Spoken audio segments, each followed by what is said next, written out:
5, 4, 3, 2, 1, 0. All engine running. Liftoff. We have a liftoff. Hello, space enthusiasts. My guest this week is Yanina Hallak, co-founder and CEO of UARX Space, a Spain-based space transportation company that is developing an orbital transfer vehicle, or OTV, among other things. I'm also very happy to have another female space founder on, and we touch on that question too.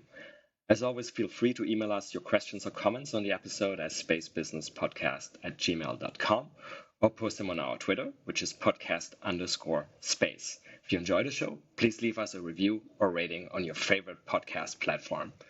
Now, here are a couple of short messages from our sponsors, then please enjoy my conversation with Yanni. My name is Raphael Rodkin, and I'm an investor and advisor to space companies. Just as a reminder, this podcast is for informational purposes only, and nothing should be taken as investment advice. This podcast is sponsored by NanoAvionics, a satellite manufacturer and mission integrator. Their technologies enable many space companies worldwide to offer services that improve life right here on Earth, such as providing global connectivity, conducting Earth observation, or contributing to scientific discoveries. Check them out, and also check out my episode with the CEO and co-founder. Sadly, I am not a rocket scientist, but I'm an alumnus of the International Space University. ISU offers a number of educational programs about space worldwide. Check them out at isunet.edu. Well, I'm here today with Yanina, or Yanni Hallak, CEO and co-founder of UARX Space. Yanni, how are you doing? I'm doing great, Raphael. Thank you very much for inviting me. I'm really excited. Yeah, I'm excited too. And before we start, I really have to ask, because just chatting before the recording, we were talking about your company name, and I would have mispronounced it UARX, and you corrected me that it's actually UARX. So my first question has to be, what's the origin of the name, and is there any meaning to it? Well, it's a long story. The acronym, it doesn't actually mean anything, but I co-founded this company with Andres Vila, and he's also my husband, and he has this name since 2003. He has registered the UARX.com and all UARX.space and blah blah. So it comes from there basically. He has the name. It was, I don't know, an engagement name for him. And when we set up the company, we decided to use that name, basically. Okay, that makes sense.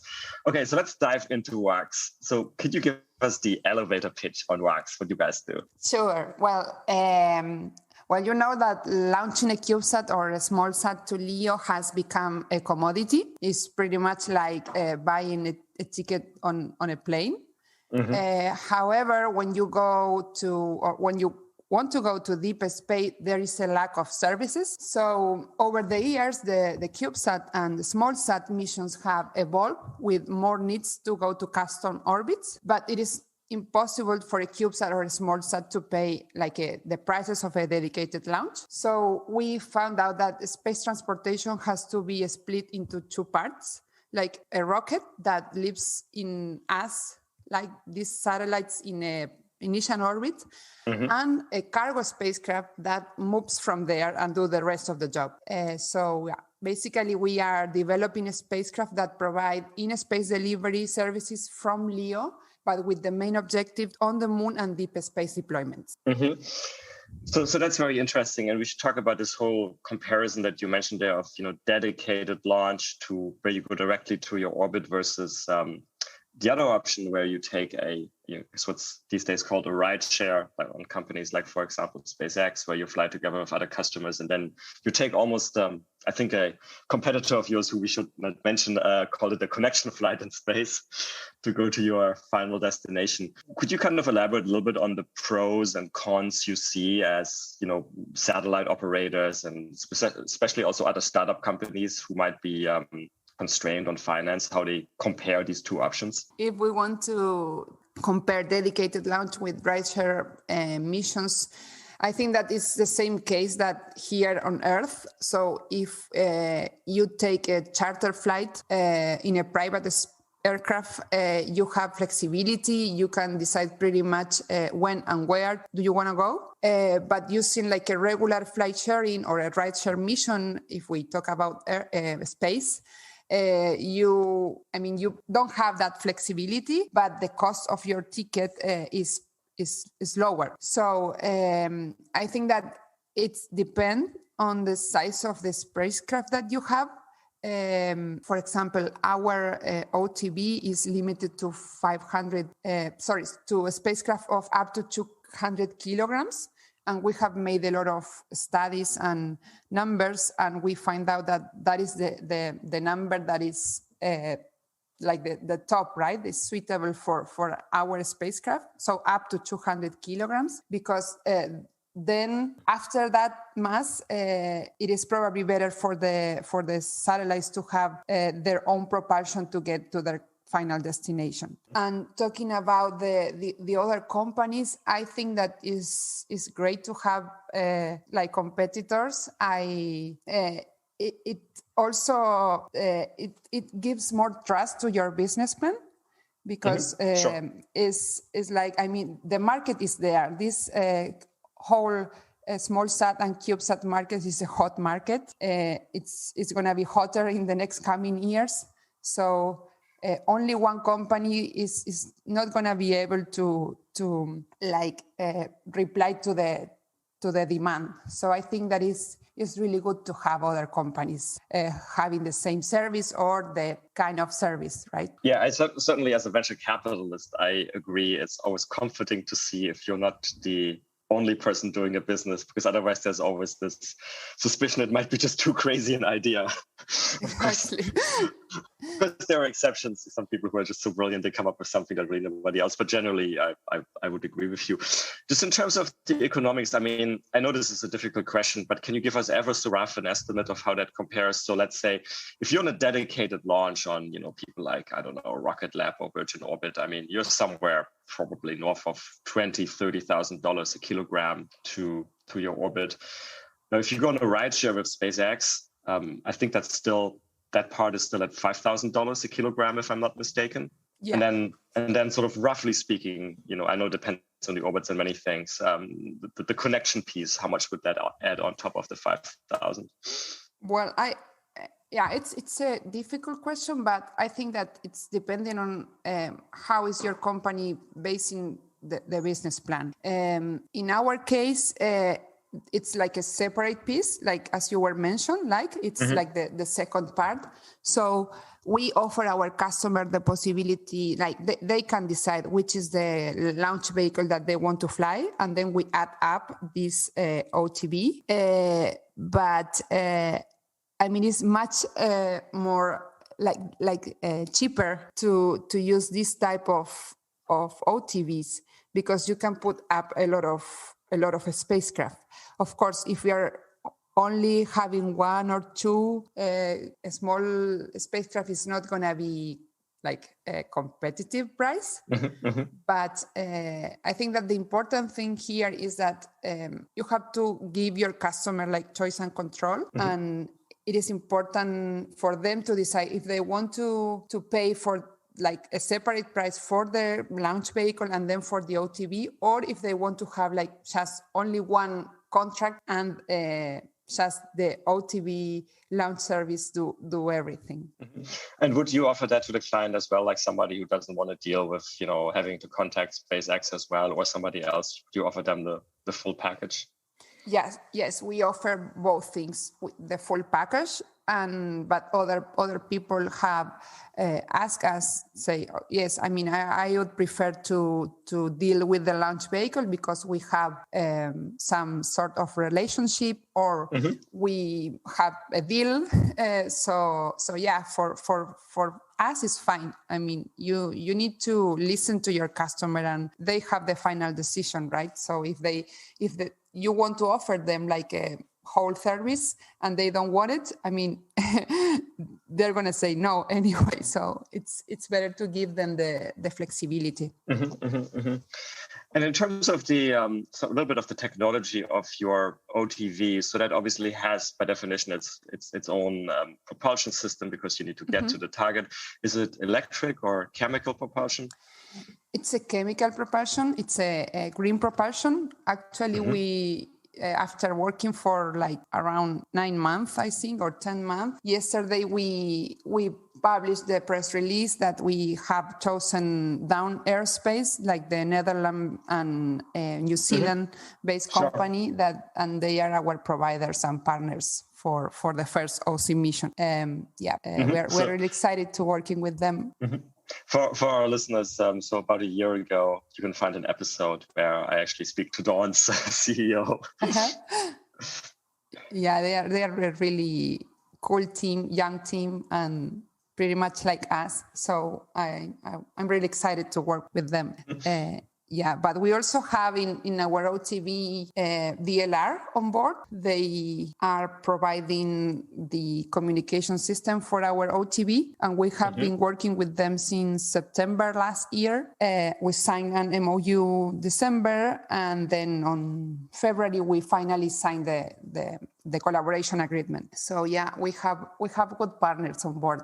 And then in terms of the reusability of your OTV, is it designed to be reusable ultimately, or do you just do one mission and then it sort of would deorbit, or how does that work? Yeah, so the first missions are not going to be reusable for sure, because we are developing a lot of proprietary technology that we are going to test in the first 2 missions. So it's not going to be reusable, but in the long term, it's part of the plan, specifically because we are listening about companies like Orbit Fab, that they are doing the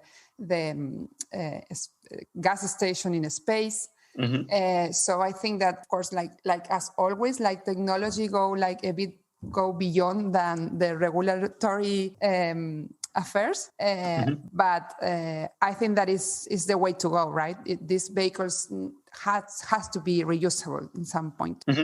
So again, for our listeners, there's yet another episode where I interviewed Daniel Faber from Orbit Fab. You can learn about the gas stations in space as well. So this is basically where this is refueling of satellites and other spacecraft, like, for example, OTVs. Okay, so another question I had on the, let's call it the economics, so to say, of connection flights in space. How does it work out time-wise if you compare it to dedicated launch? So, I mean, is there a time delay? And if yes, roughly how much between taking a dedicated rocket to your target orbit and then having to do this connection flight first? I think that is more efficient to use like an OTV. Because, like, for example, for constellation deployment, when you need to change like either altitude or LTAN, or like do phasing for like put your customer payloads or spacecraft, you need to do like a sort of maneuverings that only one rocket can do that. So only that rocket can take you to like some sort of the orbit, but then you don't want to have like your whole constellation in the same orbit all around, right? So I think that in terms of time, it's depends, of course, on the propulsion that you're using. In our case, we can deploy like roughly like in a month, a small constellation of CubeSats. Understood. And you mentioned before at some point in time that sort of having your own propulsion, it makes sense from 200 kilograms or thereabouts onwards for your satellites. But I assume you probably meant sort of having your own like more powerful propulsion, like chemical propulsion. I assume that most satellites still will typically have some sort of propulsion for station keeping and deorbiting, right? It's just not powerful enough to go to your target orbit, I guess is what you mean, right? Yeah. Okay, understood. And do you see any sort of interesting patterns in demand as you're talking to customers and potential customers, like any types of orbits which are particularly in demand? Yeah, so we started the company like a year and a half, almost 2 years ago. But before that, we have been doing like a lot of market research and talking to people. I stayed at Cal Poly, and I learned there like a lot of the CubeSat developers.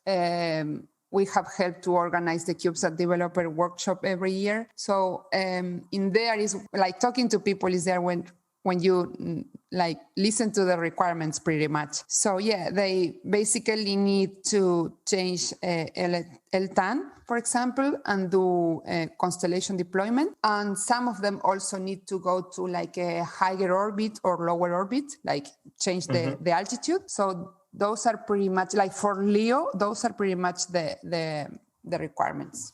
But we know that this is not gonna end up in LEO. I mean, the moon is coming to us, or we're coming to the moon. So we are also like talking to other companies and that they are developing moon constellations. So they have plans to do moon constellation. So yeah, we're also listening to their requirements as well. We'll definitely talk about the moon a little bit further on. That's super interesting. Just coming back, you just mentioned Cal Poly and the CubeSats. And of course, Cal Poly is one of the institutions where the CubeSat standard was invented. Do you just want to talk a little bit about the history, what you've done at Cal Poly, talk a little bit about the CubeSat standard, and then also curious to hear how you then had the idea for the company coming out of that. Yes, well, I'm an aeronautical engineer, but I did my Master of Science in Aerospace Engineering at Cal Poly. And yes, well, when I went to Cal Poly, as you mentioned, it's called like the home of the CubeSat because it's the university together with Stanford that co-create the standard. The standard of the CubeSat was fine, was intended to be like an educational project kind of thing. But then it went out of control pretty much because like 21 years later, like there is like a boom on this type of satellites. But I think that the key of the standard of the CubeSat, besides like the dimensions or the mass that they allow, it was the standardization of the mechanical and electrical interface with the launch vehicle. That was the really key of all the thing, because without that, it wouldn't be like the CubeSat like boom that we know today. That was what really made the real difference. And if you talk to Jordi, the co-creator of the CubeSat standard, he always says the same. He said that the standardization was the key of the success of the CubeSat standard. So yeah, as I told you, well, it started like as a university student project, but then because they really wanted to have the student to get the knowledge before they go to work, but then it has extended their application to institution, research center, companies, of course, and even governments. Here in Spain, there are a lot of projects around going on, right? About, let's have a constellation of CubeSats for this, for that. So yeah, I think that was the key of the CubeSat standard. And regarding how the idea of UARX came from, it was right there at Cal Poly. I did my thesis in the design and testing of a CubeSat structure because they have, of course, shakers, shock tables, and everything. And the lemma of the university is learn by doing. So you have to do everything by yourself. So when I did my thesis, it was 2016. I started 2014. I said, okay, I'm going to do a 6 unit because there wasn't really common like back there, like 6 years ago, to have a 6 unit CubeSat. It was more common like the 3 units or even the 2 units. But I say, I'm going to just give like a step ahead and do a 6 unit. And if you see now, like there are 12 units, even some people talking about 27 units and so on, right? So the idea came from there, from working at the lab, and also Andres, the co-founder of UARX, he also did his master thesis there, and it was in formation flying on Mars. So he focused his thesis in orbit determination and control. And also we got to go to JPL as like doing visits because we worked in a phase A of a lunar mission, and we had to go there and present with like the 45 people team. So I think it was like the idea of UARX was the combination of three things. Our experience at Cal Poly, the needs that we identified, like talking to people in there, and also our background, because we have worked before with GEO and LEO satellites. So I think we decided to do like a combination of the three things and put together UARX. And I guess, and when was that? When did you start the company? The company was started last year, 2020, but we started with the project in 2016. So we took like 4 years where, of course, we have our jobs, but in our spare time, we were developing things, talking to people. Like the company wasn't incorporated until last year, but we've been working like kind of 3.5 years in stealth mode until we said, okay, yes, well, it's time to just came out. And was the idea always to have an OTV? Was that always the core of the company? Yes, it was always the idea. The only difference from the original idea was that we were planning to do like an OTV directly to the moon. But then, like talking to some people, they say it's better if you do like your testing and like try out your developments in low Earth orbit and then move to the moon, and that is what we have done. But yeah, the original idea was to have an OTV like back in 2016. Yeah. It's interesting now that you mentioned it. I never thought about it, but I guess there has been sort of a divergence going on, right? In that there were some companies that emerged, and they all emerged around the same time as you guys, I guess, that are really focusing on, as far as I could tell, on sort of operations in orbit, like Momentus or the Orbit. And then sort of, especially in the US, basically the cislunar companies emerged. But from what I know, they're not really doing anything in orbit. They're just basically focusing directly on cislunar transport. It's interesting that you guys are taking this evolutionary approach, which I guess makes sense. So quick follow-up question on the size, because you mentioned the various CubeSat sizes there for a moment, 3U and 6U and so forth. Where do you see most demand at the moment? At the moment, in 3 units, and 3, 6, and 12 units. But also we have, we are talking to like some potential customers that they kind of like the CubeSat standard is kind of like small for them, let's say, and they need to go to like other type of platforms outside of the CubeSat standard. So like between 40 and 75 kilograms, let's say. So yeah, that is the currently demand. Yeah, it's interesting. I mean, certainly on our side, on the venture capital side, we've seen a lot of that some people are still doing CubeSats, but it has certainly been a very strong push for small satellites. As some people said, they just need more space for the capabilities they want to deploy, I guess. Yeah, exactly. And we identified that like in like a couple of years ago, before even like UARX was incorporated. And we just like this, like 2 or 3 months ago, don't remember, we launched our CubeSat deployer that has like more protrusions. You get like if the standard says that it is 10 millimeters, we got between 15 and 20 millimeters, because this deployer is intended to be not only suitable for LEO, but also for interplanetary missions. And when you go farther, you need like more like antennas. The antennas are bigger, or the solar panels, the deployable solar panels, you need more of them to be there, like in a deep space mission. But we're also working on separation systems for small sats, because of course that is in some point the CubeSat standard, as you were saying, is not enough for some type of projects or constellations or customers. So we are designing like line of separation rings from 8, 15, and 24 inches that are going to be ready like sometime this year, and like the first one is going to be the 15 inches separation ring, and then the 8 and 24 inches, because it's like the deployer for the small sat, basically.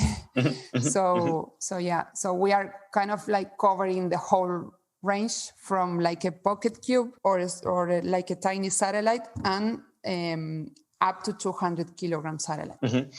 And would it be fair to say, so obviously with CubeSats, you have like a total standardization of the size and other systems, but would it be fair to say that even with small sats, even though there's not like a standard as such, that it's probably in practice also standardized, because you have just a certain number of manufacturers and they probably build a similar platform every time? Is it like that? Yeah, I think that it's the same thing that happened with the CubeSat standard in terms of the standardization of the mechanical interface.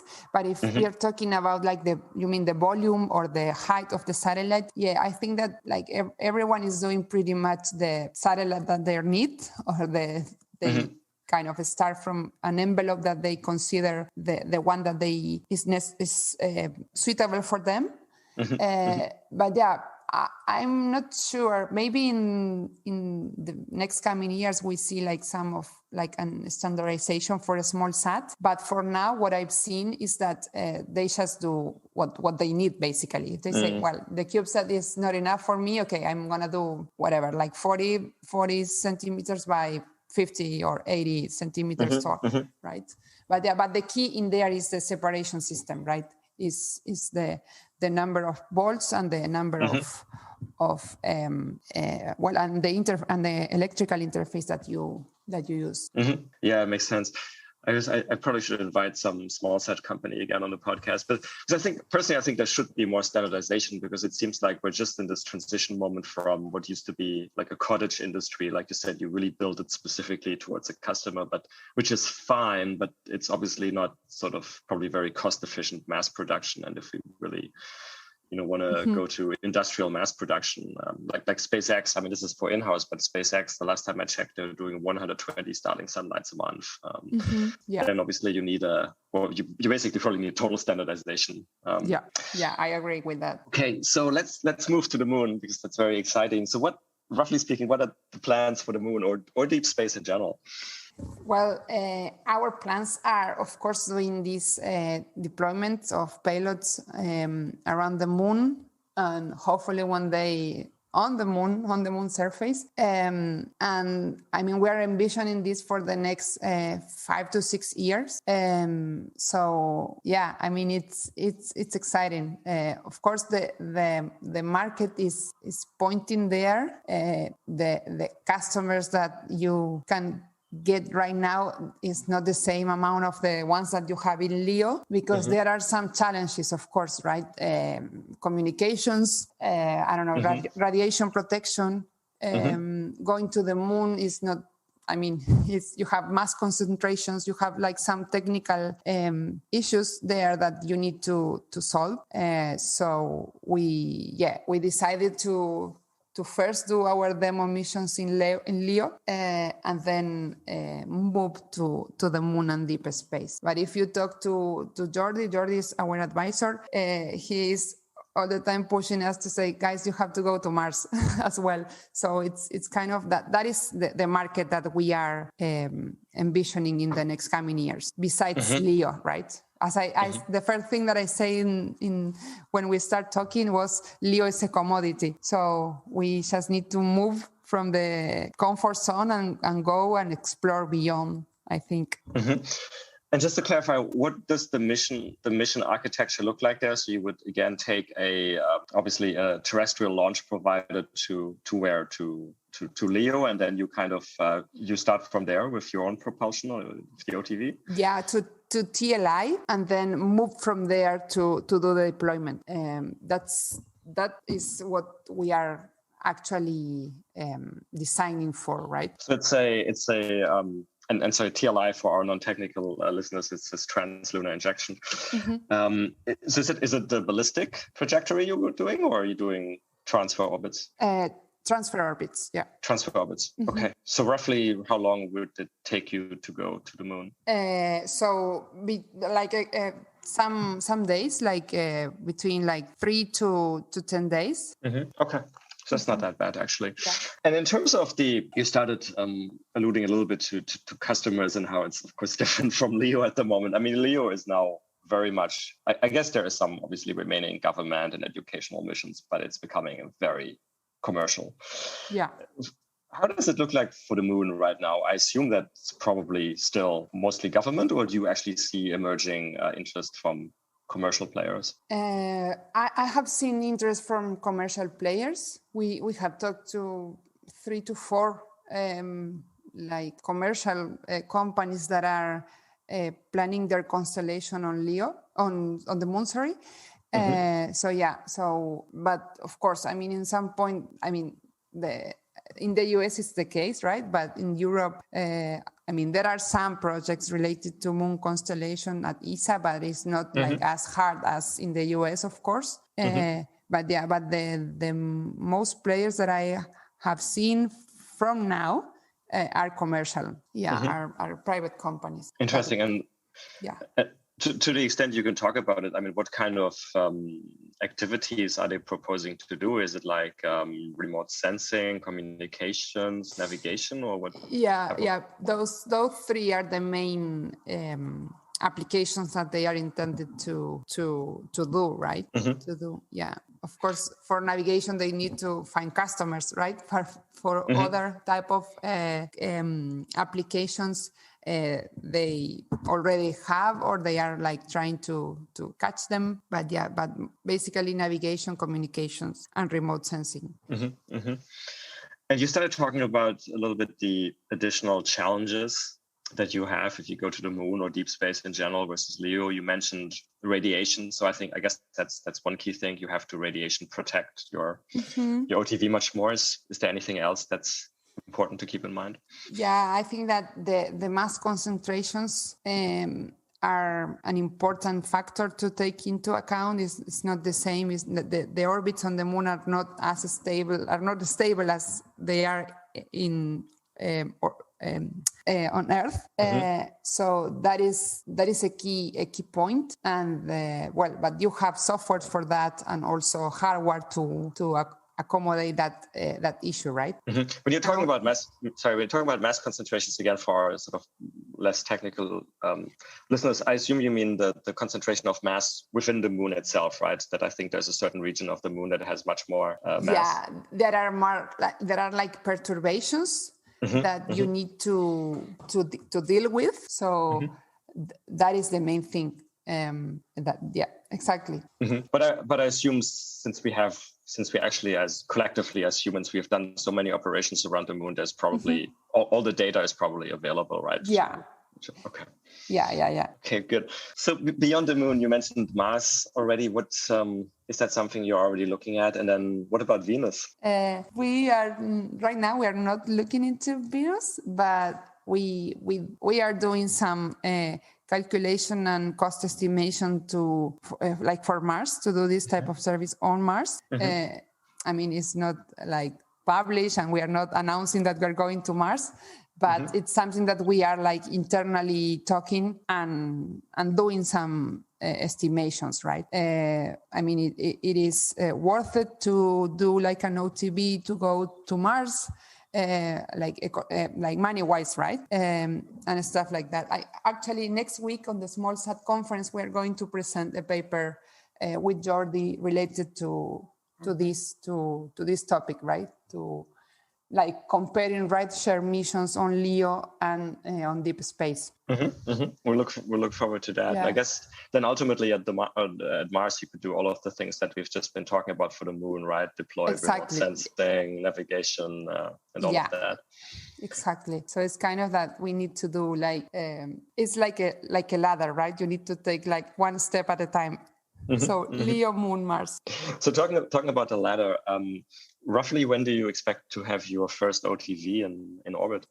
So we are already working with OSI, and the first mission is planned to be ready by Q2 2023.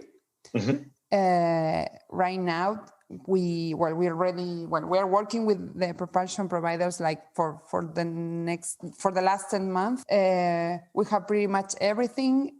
Our next step is that in a couple of months we are moving to a bigger facility, to like a 1,000 square meter facility in where we are going to have our clean room and testing facilities. So the first OTV is going to be ready by 2023. Okay. Terrific. And you mentioned new facility, and so we should talk a little bit about where you're based, because it's not sort of a traditional aerospace hub. You're based in Galicia, which is a wonderful region and the very west of Spain. How did that happen? How did you choose Galicia?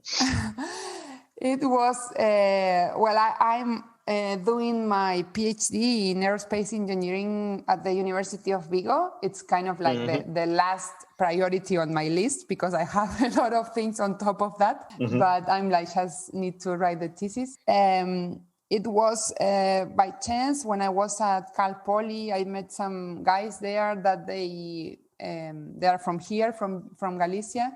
And they said, oh yes, you have a lot of experience, and your background, my background, and Andres' background as well. And they said, no, we need you to do like a 6-unit CubeSat mission that the local government is sponsoring. So basically it was a personal decision. We came here for a couple of years to work in that project. But we were working on UARX, right, on our parallel, like on our spare time. And then after, like, I live in like 4 countries. Andres have lived in 8 countries before. We drive all Spain. We went to every single town on Spain, and we decided that we were living like in a paradise. Galicia it's different. It has like the highest quality of life in Spain. We love our job. We love space, but we also like to have like to live in a nice environment after we end up work, right? So having the beach, like, I don't know, 500 meters from your house, 1 kilometer far from UARX, surf, I don't know, it's like a dream place. And yes, the industry here, the aerospace industry, is not like, let's say, in Spain or Barcelona or like the big cities, but the local ecosystem is growing, and the support of the Xunta de Galicia, that is the local government, it's gigantic. So they have on their government lines to help companies in the aerospace sector to grow, and they are giving like not only money, but also they help to increase the aerospace industry. So yeah, that like the long response was, well, it's, you have to come here and check out Galicia, because it's a beautiful place. So yeah. Yeah, and I should definitely do that. I always say it's very interesting if I look. So obviously, I get to see many different ecosystems by virtue of the companies we invest or we look at. And Spain is a really interesting country because it's almost the most decentralized one that I can think of, because you have some startups in Barcelona, you have Alicante with PLD, you have Basque Country, you have Galicia with you guys, you have Madrid. It's really, you have a reason to go all over the country. It is like that. I mean, I know pretty much all of the space companies here in Spain. I have talked to all of them. We try to collaborate, of course, and it's like that. Like it for me, like it's like everybody is like in their autonomous community doing things, but sometimes you need like a player, like for example us, that kind of play like an integrator, right, of all the technologies, because you have propulsion, you have rockets, you have at the Andalusia, you have solar panels for small sats. So in Madrid you have a lot of technology as well, CubeSats, OBCs, etc. And it's interesting. Yeah, it's not only in one place, but there is like industry in all over the country. Let's go back a little bit to the plan, so to say, the plan or the timetable for the company, and just a very broad question. So, what is the medium or long-term vision for the company? Where would you like to see the company in whatever the right time frame is? I don't know, 10 years from now or so. Well, I think that we have good chances to be like a good leader in the space transportation services in deep space. And I would like to see the company there is what we are working for, right? We don't, I don't know, we think that in this type of business, you need to collaborate with others.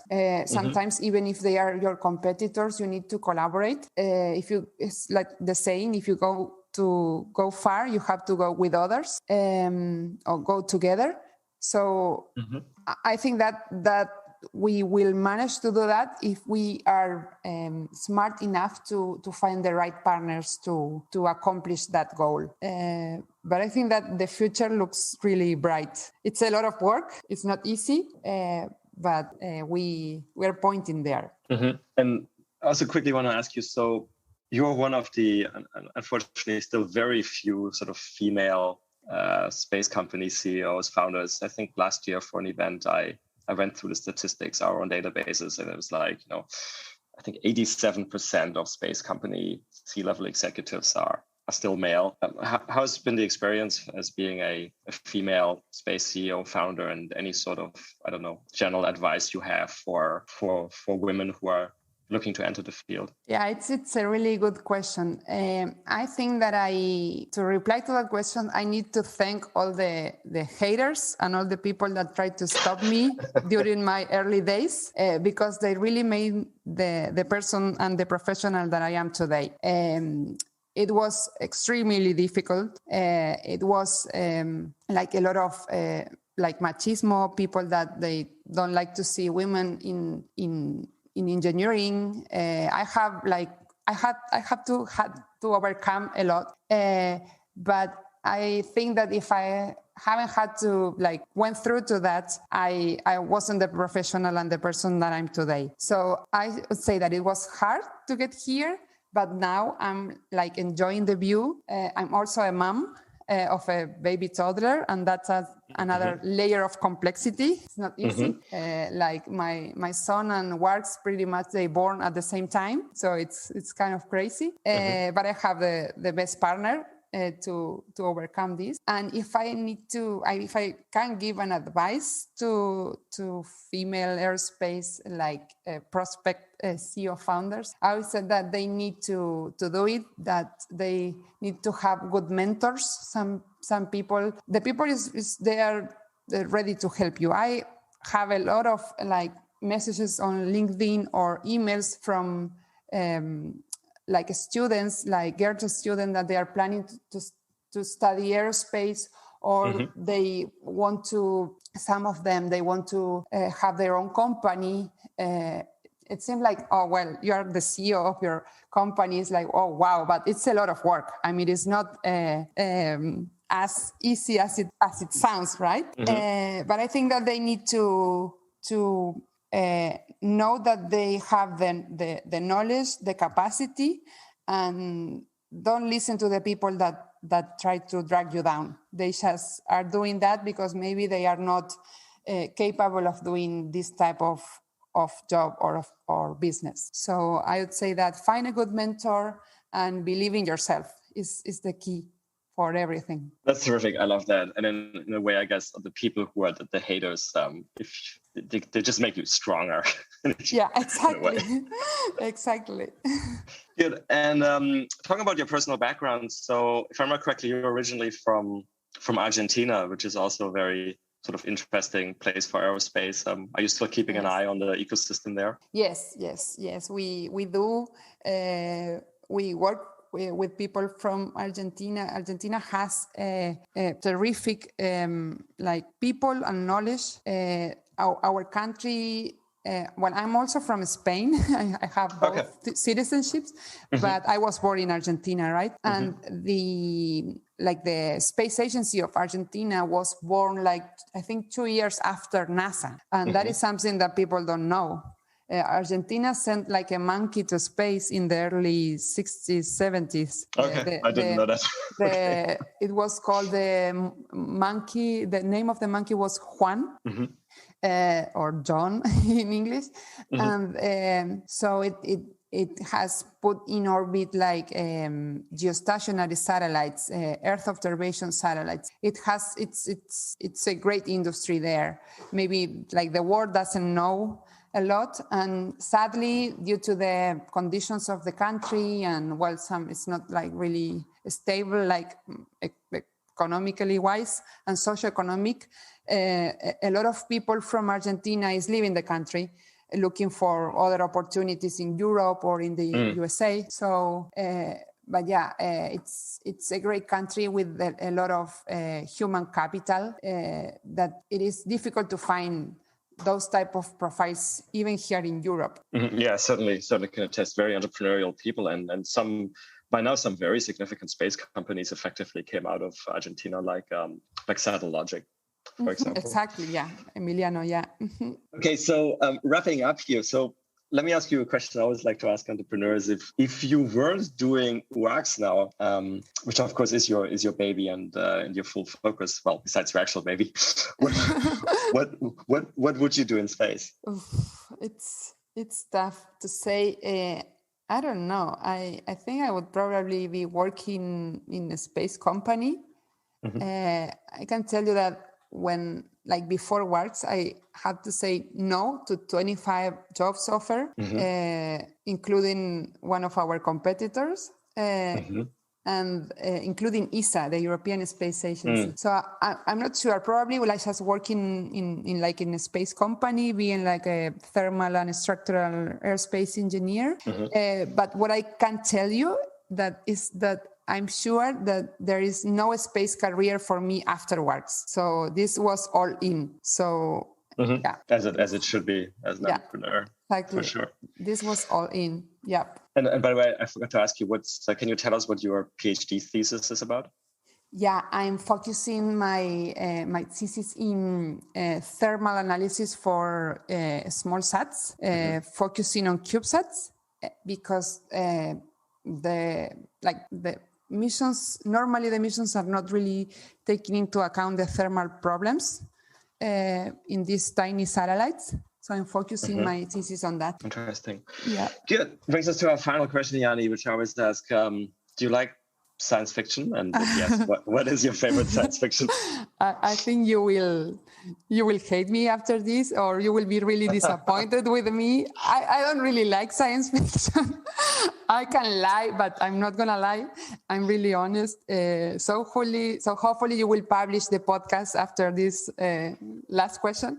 I'm not really a huge fan of science fiction, but I am a lover of Legos. I have a lot of Legos, like the space shuttles, the Lego, like rovers, rockets, the space station, the new shuttle that is coming. Yes, I love Legos. Yeah, I'm more like a Lego person than a science fiction person. I'm certainly both. Yeah, I have the set. You probably have the Saturn V as well, the Lego Saturn V. Yeah, exactly.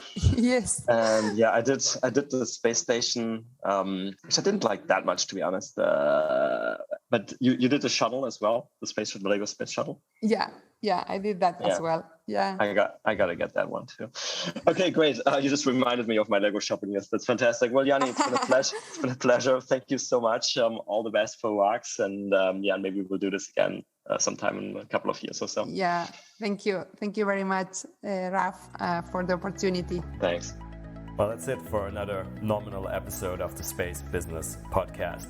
If you like this podcast, please consider giving it a 5-star rating on your favorite podcast platform, such as iTunes. You can follow us on Twitter at podcast_space. Also consider supporting us at www.patreon.com/spacebusinesspodcast. If the podcast got you interested in learning more about the business opportunities in the space economy, check out my new online course on space entrepreneurship on udemy.com. The link is in the episode description. Lastly, if you have any feedback, including ideas for guests, And that may include yourself if you have an exciting space story to tell or interested in being a sponsor. Drop us an email at spacebusinesspodcast@gmail.com. I look forward to seeing you for the next episode.